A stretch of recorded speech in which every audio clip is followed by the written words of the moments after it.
यदा यदा हि धर्मस्य ग्लानिर्भवति भारत अभ्युत्थानमधर्मस्य तदात्मानं सृजाम्यहम् परित्राणाय साधूनां विनाशाय च दुष्कृताम् धर्म संस्थानार्पाय संभवामि युगे युगे। वसुदेव वसुतं देवं कंसचाणूरमर्दनं देवकी परमानन्दं कृष्णं वन्दे जगद्गुरुम्। चिन्तासन्तानहन्तारो यत्पादाम्बुजरे नमः स्वीयानां तानिजाचार्यं प्रणमामि मुहुर्मुहुः। यदनुग्रहतो जन्तुः सर्वदुःखातिगो भवेत् तमहं सर्वदा वन्दे श्रीमद्वल्लभनन्दनम्। अज्ञानतिमिरान्धस्य ज्ञानाञ्जनशलाकया चक्षुरुन्मीलितं येन तस्मै श्रीगुरुवे नमः। नमामि हृदये शेषे लीलाक्षीराब्धिशायी नमः। लक्ष्मीसहस्रलीलाभिः सेव्यमानं कलानिधिं चतुरभिश्च त्रिभिष्टता षड्भिः विराजते योऽसौ पंचधारदये मम। यथार्थ गीता अध्याय 5 श्लोक 20। न प्रह्यस्ये प्रियं प्राप्य नो द्विजते प्राय चाप्रियं स्थिर बुद्धिर सम्मूढ़ो ब्रह्मविद ब्रह्मणि स्थितेह। એને કોઈ પ્રિય અપ્રિય હોતું નથી. આથી જ જેને લોકો પ્રિય સમજે છે તેને મેળવીને તે હર્ષ પામતો નથી, અને જેને લોકો અપ્રિય સમજે છે એને મેળવીને તે ઉદ્વેગ પામતો નથી. આવો સ્થિર બુદ્ધિ, અસમ્મૂઢ એટલે કે સંશય રહિત, બ્રહ્મવિદ એટલે બ્રહ્મ સાથે સંયુક્ત, બ્રહ્મવેત્તા એટલે બ્રહ્માણી સ્થિત, પરાત્પર બ્રહ્મમાં સદૈવ સ્થિત છે. આને આપણે ડિટેલમાં સમજીએ. જે પુરુષ બ્રહ્મને જાણીને, બ્રહ્મ એટલે ભગવાન, જે પુરુષ ભગવાનને જાણીને ભગવાનમાં સ્થિર થઈ ગયો છે તેના માટે બહારની વસ્તુઓમાં કોઈ વસ્તુ કાયમી પ્રિય કે અપ્રિય રહી નથી. એના માટે કોઈ પણ વસ્તુ બહુ પ્રિય છે કે અપ્રિય એવું રહેતું જ નથી. સામાન્ય માણસનું મન શું કરે છે? આપણા જેવા માટે કોઈ ગમતી વસ્તુ મળી તો તરત જ ખુશ થઈ જાય છે. કોઈ ન ગમતી વસ્તુ મળી તો દુઃખી કે ઉદ્વેગમાં આવી જાય છે. પરંતુ બ્રહ્મવિદ પુરુષનું મન હવે આ બંનેથી ઉપર ઉઠી ગયું છે. ઉપર ઉઠી ગયું એટલે એનું સ્તર બદલાવી ઊંચો ગયો, એટલે ભગવાન તરફ વધારે ગયો છે. ઊંચો એટલે કંઈ આપણે જમીનથી ઉપર થવાનું નથી, પણ ભગવાન તરફ આગળ ગયા. એટલે ભગવાન કહે છે પ્રિય પ્રાપ્ત થાય તો અતિશય હર્ષ પામતો નથી, અને અપ્રિય પ્રાપ્ત થાય તો ઉદ્વેગ પામતો નથી. આનો અર્થ એવો નથી કે તેને સુખ દુઃખનો અનુભવ થતો જ નથી, કેમ કે દુઃખ થાય એવું કારણ બને તો શરીર તો છે જ, જીવ બી છે, મન છે, બુદ્ધિ છે, એટલે એને અનુભવ તો થાય જ છે. સુખ દુઃખનો અનુભવ થતો જ નથી, અથવા તે પથ્થર જેવો બની જાય છે એવો પણ અર્થ નથી. અર્થ એ છે કે બહારની પરિસ્થિતિ તેના અંતરની શાંતિને હલાવી શકતી નથી. કોઈ ગુજરી ગયું તો એ પરિસ્થિતિ જેને કહેવાય કે સંભાળી લીધી, એને અંદર હચમચાટ નહીં મચી જાય, અરે રે શું થઈ જશે, કેમ કરશું, એવું કશું એને ના થાય. સ્થિર બુદ્ધિ એટલે શું? આપણે શ્લોકમાં એક શબ્દ આવ્યો સ્થિર બુદ્ધિ. જેની બુદ્ધિ વારંવાર બહારની પરિસ્થિતિ પ્રમાણે બદલાતી નથી. કંઈક દુઃખ પડી જાય, કંઈ સુખ મળી જાય, કોઈક વસ્તુ જડી જાય, ઇનામ લાગી જાય. આજે કોઈએ વખાણ કર્યા એટલે બહુ ખુશ, અને કાલે કોઈએ ટીકા કરી એટલે બહુ દુઃખી. આ અસ્થિરતા છે. આ સ્થિરતા નથી, આ સ્થિરતા છે. પરંતુ બ્રહ્મમાં સ્થિત પુરુષ જાણે છે કે મારી સાચી સ્થિતિ આ બહારની વસ્તુઓથી નક્કી થતી નથી. બહારની વસ્તુથી મારી, પહેલાં તો મારી સ્થિતિ, મારી એટલે કોની? આ શરીરની નહીં, આત્માની સ્થિતિ. તેથી તેની બુદ્ધિ સ્થિર રહે છે. અસમ્મૂઢ, બીજો શબ્દ આવ્યો અસમ્મૂઢ. અસમ્મૂઢ એટલે શું? જેને હવે પોતાના સાચા સ્વરૂપ વિશે મૂંઝવણ નથી. મારું સ્વરૂપ શું છે એના વિશે એને કોઈ હવે શંકા છે જ નહીં. એને એક વખત ભગવાનની પ્રાપ્તિ થઈ ગઈ એટલે એને પોતાનું સ્વરૂપનું પણ જ્ઞાન થઈ જાય છે. તેને સમજાઈ ગયું કે હું માત્ર શરીર, મન કે પરિસ્થિતિ નથી. શરીર અને મન તો બરાબર, પણ આગળ પાછળની પરિસ્થિતિ પણ હું નથી. મારું સાચું સ્વરૂપ પરમાત્મા સાથે જોડાયેલું આમ તત્વ છે.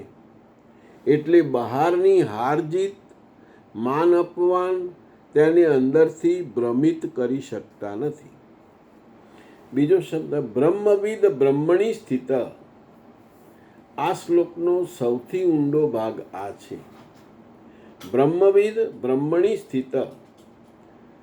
બ્રહ્મને જાણનારને બ્રહ્મવિદ કહે છે. બ્રહ્મને જાણનાર એટલે ભગવાનને, જેને ભગવાનને જાણ્યો, જેને ભગવાનનો અનુભવ કર્યો, એને બ્રહ્મવિદ કહ્યું છે ગીતાના શ્લોકમાં. અને બ્રહ્મને જાણીને તેમાં જ સ્થિર થઈ જવું એ બ્રહ્મમાં સ્થિત છે. સ્થિર થઈ જવું એટલે ભગવાનમાં જ મન લાગી જવું. એને આગળ પાછળની કોઈ વસ્તુની ચિંતા હોતી જ નથી. ભગવાન સિવાય એને કશું જ નથી. અહીં માત્ર બ્રહ્મ વિશે જાણકારી હોવી પૂરતી નથી. ભગવાન શું છે જાણવાની પૂરતી, એટલુંથી કંઈ આપણું પ્રોબ્લેમ સોલ્વ ના થઈ જાય. એમ તો બધાને ખબર હશે. મોટા મોટા જે જ્ઞાનીઓ હોય બધાને ખબર હોય, પણ છતાં બધાને ભગવાન પ્રાપ્ત નથી થતા. જેમ કોઈને ખાંડ મીઠી છે એવું વાંચીને ખબર પડે અને બીજો માણસ ખાંડનો સ્વાદ લે, બંનેમાં મોટો તફાવત છે. એટલે આપણે બ્રહ્મનો અનુભવ જાતે કરવો પડે. એ જ રીતે બ્રહ્મ વિશે સાંભળ્યું એક વાત છે અને બ્રહ્મમાં સ્થિર થવું એ બીજી વાત છે. એક દાખલો લઈએ. કોઈ માણસ તમને વખાણે ત્યારે મન ફૂલી જાય, અને કોઈ અપમાન કરે ત્યારે આખો દિવસ બગડી જાય. ત્યારે આ ક્યાં ભટકાઈ ગયો મને. તો આપણી શાંતિની ચાવી બીજાના હાથમાં છે. એનો અર્થ એવો કે આપણી શાંતિ બીજાના લીધે બગડે છે. પરંતુ જે વ્યક્તિ બ્રહ્મમાં સ્થિર થઈ ગઈ છે તેની શાંતિની ચાવી બહાર માણસના હાથમાં નથી. બરાબર સમજવા જેવી વસ્તુ છે. વખાણ આવે તો તે વહેવા નથી લાગતો. અપમાન આવે તો તૂટી પડતો નથી. એટલે આનો સાર કરીએ આપણે તો પ્રિય મળે ત્યારે અતિશય હર્ષ નહીં, અપ્રિય મળે ત્યારે ઉદ્વેગ નહીં, બુદ્ધિ સ્થિર, બ્રહ્મ રહિત અને પરમાત્મામાં સ્થિર, આ બ્રહ્મવિદ પુરુષની ઓળખ છે. હવે આપણે 21મો શ્લોક લઈએ. બાહ્ય સ્પર્શેસ્વ સક્તાત્મા વિદંત્યાત્મની યત સુખમ સ બ્રહ્મયોગયુક્તાત્મા સુખમક્ષયમ પુષ્યતે. બાહ્ય સંસારી વિષયો ભોગોમાં અનાસક્ત પુરુષ અંતરાત્મામાં સ્થિત જે સુખ છે તેને પામે છે. તે પુરુષ બ્રહ્મયોગ યુક્તાત્મા પરબ્રહ્મ પરમાત્માની સાથેના મિલનથી યુક્ત આત્માવાળો છે. આથી જ તે અક્ષય આનંદનો અનુભવ કરે છે, જે આનંદનો કદાપી ક્ષય થતો નથી. તે આનંદનો ઉપભોગ કોણ કરી શકે છે? જે બાહ્ય વિષય ભોગોમાં અનાસક્ત હોય તે. તો શું ભોગ બાધક છે? એનો જવાબ ભગવાન આગળના શ્લોકમાં આપશે. આપણે આને ડિટેલમાં જોઈ લઈએ. બહારના વિષયોમાંથી મળતું સુખ ક્ષણિક છે. બહાર ઘણા બધા વિષયો છે. સ્પર્શેન્દ્રિયથી સ્પર્શ, જ્ઞાનેન્દ્રિયથી જ્ઞાન, પછી આંખોથી જોવાનું. બહારના વિષયોમાં મળતું સુખ ક્ષણિક છે. અંતરમાં પરમાત્મા સાથે જોડાઈને મળતું સુખ અક્ષય છે. અક્ષય એટલે જેનો ક્ષય થતો નથી. તેથી ભોગોને નહીં, ભોગ પ્રત્યેની આસક્તિને જીતવાનું છે. આ અગત્યની વસ્તુ કે ભોગ તો ભલે કરો, પણ ભોગની આસક્તિ આપણને ના હોવી જોઈએ. અહીં મહત્વનો પ્રશ્ન એ છે કે શું ભોગ બાધક છે? અને જરા ઊંડાણથી જોઈએ, સમજીએ. બહારના વિષયોમાંથી મળતા સુખમાં જે પુરુષ આસક્ત નથી, વિષયો તો આવવાના, વિષયો તમે ભોગવવાના ખરા, પણ એમાં જે પુરુષ આસક્ત, પુરુષ એટલે પુરુષ અને સ્ત્રી બંને ગણી લેવાના, આસક્ત નથી, તે પોતાના અંતરમાં રહેલા આત્મસુખને અનુભવે છે. કારણ કે તેનું મન બહાર દોડતું અટકીને પરમાત્મા સાથે જોડાય છે. તેથી તેનું એવું અક્ષય સુખ મળે છે, જે બહારના ભોગોથી મળતા સુખની જેમ થોડા સમય પછી સમાપ્ત થતું નથી. એટલે બહારનું જે સુખ મળે છે આપણને, એ થોડોક સમય માટે છે. સરસ મજાની મીઠાઈ ખાધી તો સુખ મળ્યું થોડું, આહ મજા આવી ગઈ, આજે તો મોહનદાર ખાધો કે બરફી ખાધી, પણ એ થોડોક સમય માટે છે. પણ જે અંતરાત્માનું જે સુખ મળે છે એ લાંબો સમય સુધીનું છે. એ ક્યારેય સમાપ્ત થતું નથી. એ સુખ તમને રહ્યા કરે. અહીં શ્રી કૃષ્ણ વિષયોને બાધક નથી કહેતા. વિષયો બાધક નથી. અગત્યની વસ્તુ એ છે કે વિષયમાં રહેલી આસક્તિ બાધક છે. અહીં શ્રી કૃષ્ણ વિષયોને બાધક નથી કહેતા, વિષયોમાં રહેલી આસક્તિને બાધક કહે છે. આ બહુ મહત્વનો ભેદ છે. હકીકતે આ વસ્તુ સમજવી, પહેલાં તો સમજવી કાઠીન, અને સમજ્યા પછી જીવનમાં ઉતારવી એનાથી પણ મુશ્કેલ. ભોગ બાધક નથી. ભોગમાં મારું સુખ આમાંથી જ મળશે એવી આસક્તિ બાધક છે. આસક્તિ એટલે કે આ મળી જાય તો મને આનંદ થઈ જાય, એવી જે આસક્તિ છે એ જ બાધક છે. ઉદાહરણ તરીકે લઈએ તો ખાવાનું શરીર માટે જરૂરી છે. ખાવામાં કંઈ વાંધો નથી, પછી ખાવામાં તમે મીઠાઈ ખાવ તોય વાંધો નથી. પરંતુ જો મન સતત સ્વાદ પાછળ દોડતું રહે, અરે યાર મોહનદાળ મળે તો મજા આવે, કાલે તો બહુ મજા આવી ગઈ હતી, એમ આ જ વસ્તુ જોઈએ, આ વગર મને સુખ નથી, તો ખોરાક વિષય બનીને બંધન કરે છે. એ જ રીતે ધન, માન, સગા સંબંધી, સુવિધા, આ બધું જીવનમાં હોઈ શકે છે. આ બધું ના હોય ના મને, કેમ કે આપણે સંસારમાં જીએ છીએ એટલે આ બધું રહેવાનું જ છે. પ્રશ્ન એ નથી કે આ બધું છે કે નથી. પ્રશ્ન એ છે કે મારું મન એમાં બંધાયેલું છે કે પરમાત્મામાં સ્થિર છે. બહુ જ સુંદર વસ્તુ સમજાય છે, અને આને મગજમાં બરાબર ઉતારવાની છે આપણે. બહારનું સુખ અને અંદરનું સુખ, હવે આ બે વસ્તુ આપણને સમજણ જુદી પડે છે. બહારના વિષયોમાંથી મળતું સુખ મળે છે અને જાય છે. વસ્તુ મળી, આનંદ થયો, થોડો સમય પછી આનંદ ઓછો થયો,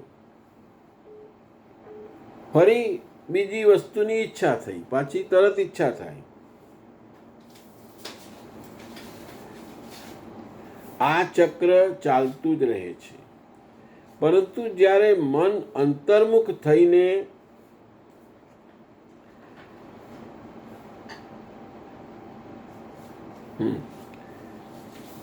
ફરી બીજી વસ્તુની ઈચ્છા થઈ, આ ચક્ર ચાલતું જ રહે છે. પરંતુ જ્યારે મન અંતર્મુખ થઈને આત્મામાં સ્થિર થાય છે, ત્યારે સુખ માટે બહારની વસ્તુ પર આધાર રાખવો પડતો નથી. આપણે અંદરનું જ સુખ છે, અંદરનો જ આનંદ છે. એ માટે શ્રી કૃષ્ણ તેને અક્ષય સુખ કહે છે. અક્ષય એટલે જેનું ક્ષય નથી એવું. આનો અર્થ એ નથી કે બ્રહ્મમાં સ્થિત વ્યક્તિ જીવનના સામાન્ય સુખને ઓળખતો જ નથી. અર્થ એ છે કે તેનું મૂળ સુખ હવે વિષયોમાં નથી. તો બીજો પ્રશ્ન છે, તો શું ભોગ છોડવા પડે? માત્ર ભોગ છોડવાથી પરમાત્માની પ્રાપ્તિ થતી નથી. તમે ભોગ છોડી દો તમને પરમાત્માની પ્રાપ્તિ થાય એવું નથી.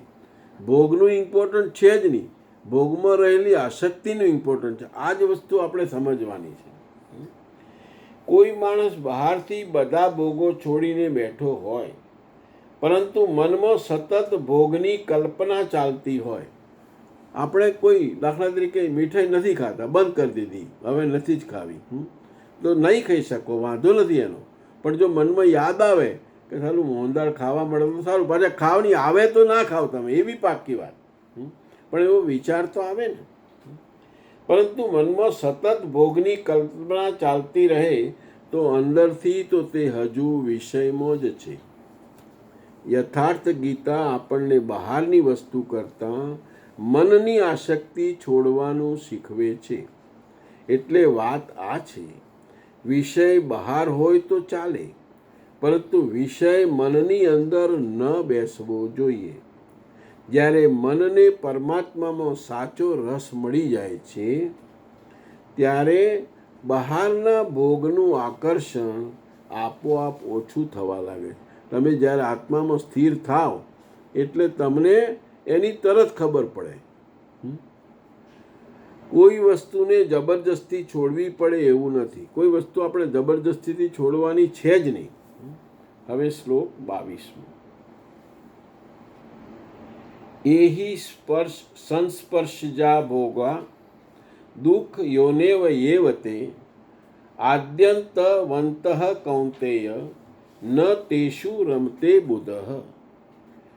કેવળ ચામડી જ નહીં, પરંતુ તમામ ઇન્દ્રિયો સ્પર્શ કરે છે. જોવું એ આંખનો સ્પર્શ છે, સાંભળવું એ કાનનો સ્પર્શ છે. આ રીતે ઇન્દ્રિયો અને વિષયોના સંયોગથી ઉત્પન્ન થનાર તમામ ભોગ ભોગવવામાં તો સુખદ જણાય છે, પરંતુ નિઃશંકપણે તે તમામ દુઃખ યોનેહ એટલે કે દુઃખદ યોનિનું જ કારણ છે. આ ભોગ જ યોનિઓનું કારણ છે. ઉપરાંત આ ભોગ ઉત્પન્ન થાય છે અને નાશ પણ પામી જાય છે, કેમ કે તે નશ્વર છે.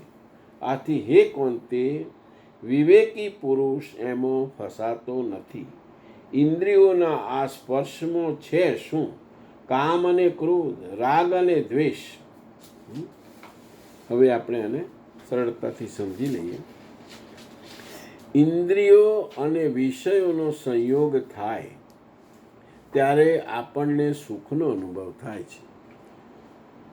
ઇન્દ્રિયથી ખબર પડે અને પછી સંયોગ થાય.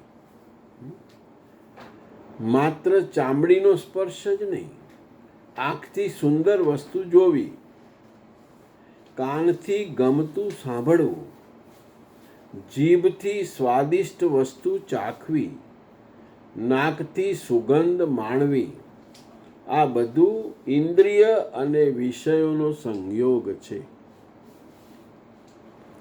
આ સંયોગથી જે સુખ મળે છે તે આપણને સુખરૂપ લાગે છે. પરંતુ ભગવાન કહે છે કે આવા ભોગોનું પરિણામ અંતે દુઃખ જ છે, કારણ કે આ સુખ શરૂ થાય છે અને પૂરું પણ થઈ જાય છે. જે વસ્તુ મળવાથી આનંદ થયો તે વસ્તુ છૂટી જાય ત્યારે દુઃખ થાય છે.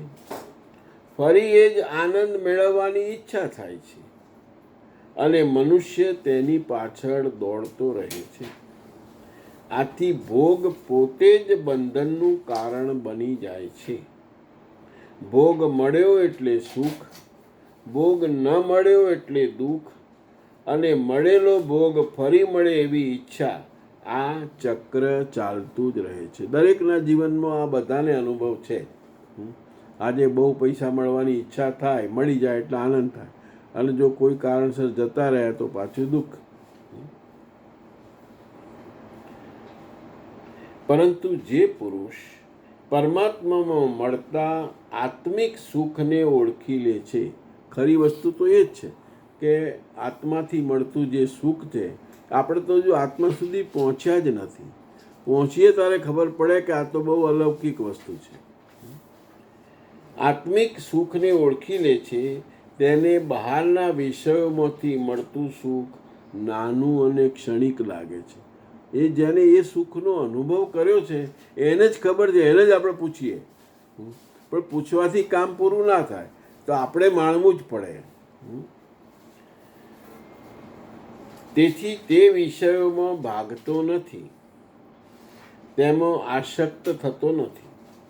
આ શ્લોકનો સાર એટલો છે કે ઇન્દ્રિયોના ભોગોમાં શરૂઆતમાં સુખ દેખાય છે, પરંતુ અંતે તે દુઃખનું કારણ બને છે. તેથી ભક્તે બહારના ભોગોને જીવનનું સાચું સુખ ન માનવું અને પોતાનું સુખ પરમાત્મામાં શોધવું.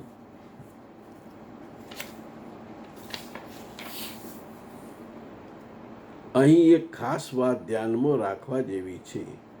ભોગ ખરાબ છે એવો શ્લોકનો સીધો અર્થ નથી.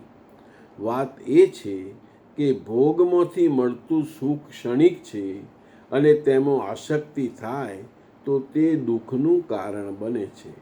આ ભેદ સમજાશે તો શ્લોક બહુ સુંદર રીતે સમજાશે. અને પુષ્ટિમાર્ગમાં આપણે જોઈ લઈએ. પુષ્ટિમાર્ગ સંસારના વિષયોનો ત્યાગ કરવાનું કહેતો નથી.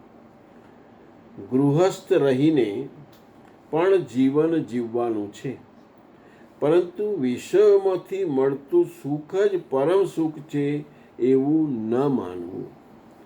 જીવનનું સાચું સુખ શ્રી કૃષ્ણના સંબંધ, સ્મરણ અને સેવામાં છે. આ આટલી વસ્તુ મગજમાં બેસી જાય એટલે આપણો બેડો પાર. અગત્યની વસ્તુ આ જ છે કે જીવનનું સાચું સુખ શ્રી કૃષ્ણનો સંબંધ, સ્મરણ અને સેવામાં છે. આથી અહીં વિષય ત્યાગ કરતાં વિષયાસક્તિનો ત્યાગ અને શ્રી કૃષ્ણમાં આસક્તિનો ભાવ એ યોગ્ય છે. બહુ જ સરળ રીતે આપણને પુષ્ટિમાર્ગમાં સમજાયું છે. હવે આપણે 23મો શ્લોક લઈએ. શક્નોતિહૈવ યઃ સોઢું પ્રાક્ષરી શરીર વિમોક્ષણાत् કામ ક્રોધે દ્વમં વેગમ સ યુક્ત સ સુખી નરઃ. આથી જે મનુષ્ય શરીર નાશ પામે તે પહેલાં કામ અને ક્રોધથી ઉત્પન્ન આવેગ સહન કરવા સમર્થ બને છે તે જ નર છે. તે જ આ લોકોમાં યોગયુક્ત છે અને તે જ સુખી છે. જેની પાછળ દુઃખ નથી તેવા સુખમાં અર્થાત પરમાત્મામાં તે સ્થિર ચિત્તવાળો છે. જીવનકાળ દરમિયાન જે તેને પ્રાપ્ત કરવાનું વિધાન છે, મર્યા પછી નહીં. આપણે ભગવાનને જીવતા જ મેળવવાના છે. મર્યા પછી મેળવવાના, મર્યા પછી તો કંઈ નથી. સંત કબીરે આંગે સ્પષ્ટ કહ્યું છે, અબધુ જીવત મેં કર આશા. તો શું મુક્તિ મર્યા પછી થતી નથી? તેઓ કહે છે, મુઈ મુક્તિ ગુરુમ કહે સ્વાર્થી, જૂઠા દે વિશ્વાસા. એ જ યોગેશ્વર શ્રી કૃષ્ણનું પણ કથન છે કે શરીર હયાત હોય ત્યારે મરણ પૂર્વે જે કામ ક્રોધના આવેગનો નાશ કરવામાં સક્ષમ બને છે તે પુરુષ આ લોકમાં યોગી છે. બહુ જ સુંદર વસ્તુ કીધી આપણને કે મરણ પૂર્વે એટલે આપણા જીવતે જીવ કામ અને ક્રોધ બે વસ્તુ જ નડતર છે, એના આવેગનો નાશ કરવામાં સક્ષમ બને છે તે પુરુષ આ લોકમાં યોગી છે, તે જ સુખી છે. કામ ક્રોધ બાહ્ય સ્પર્શ જ શત્રુ છે, એને જ તમે જીતી લો. આ પુરુષના લક્ષણ ફરી બતાવે છે. આપણે 23મો શ્લોક ઊંડાણમાં જોઈ લઈએ. મનુષ્યનું શરીર નાશ પામે તે પહેલા, એટલે કે જીવન જીવતા જ જે મનુષ્ય કામ અને ક્રોધથી ઊભા થતા આવેગ, આ બંનેથી આપણને આવેગ ઊભો થાય છે, આવેગને સહન કરી શકે છે. ક્રોધ આવે પણ તમે એને સહન કરી શકો, કામ પેદા થાય પણ તમે એને સહન કરી શકો અને તેના વશમાં આવતો નથી, તે જ સાચો યોગી છે અને તે જ સાચો સુખી છે. અહીં કામ એટલે માત્ર સ્ત્રી પુરુષનો વિષય નથી. એકલા સ્ત્રી પુરુષનો સહવાસની વાત એકલી કામ નથી. પોતાની ઈચ્છા પ્રમાણે કાંઈક મેળવવાની તીવ્ર ઝંખના પણ કામ જ છે. અને જ્યારે એ ઈચ્છા પૂરી ન થાય ત્યારે મનમાં ઉઠતો ઉગ્ર વિરોધ કે ગુસ્સો એટલે ક્રોધ. કામમાંથી જ ક્રોધ ઊભો થાય. એ આપણે બીજા અધ્યાયમાં જોઈ ગયા છીએ બહુ ડિટેલમાં. કોઈ આપણને અપમાન કરે, આપણી ઈચ્છા પ્રમાણે ન કરે, આપણું કામ અટકાવે ત્યારે તરત ગુસ્સો આવે છે. પરંતુ તે ક્ષણે ગુસ્સામાં આવીને બોલી દેવું કે કરી બેસવું સહેલું છે. એ આવેગ ઉઠ્યો હોવા છતાં પોતાને સંભાળી લેવું એ જ સાચી જીત છે. શ્રી કૃષ્ણ કહે છે કે આ વિજય મરણ પછા નહીં. આવો વિજય મેળવવાનો આપણે મરણ પછા બધું ક્યાં કશું છે જ, જીવનકાળમાં જ મેળવવાનો છે. કારણ કે પરમાત્માની પ્રાપ્તિ માટે શરીર મળ્યું છે. શરીર રહે ત્યાં સુધી મન અને ઇન્દ્રિયો ઉપર વિજય મેળવવાનો પ્રયત્ન કરવો જોઈએ. સંત કબીર પણ આ જ ભાવ સમજાવે છે કે જે કરવું હોય તે જીવતા જ કરી લેવું. મૃત્યુ પછી શું થશે તેની રાહ જોવી નહીં.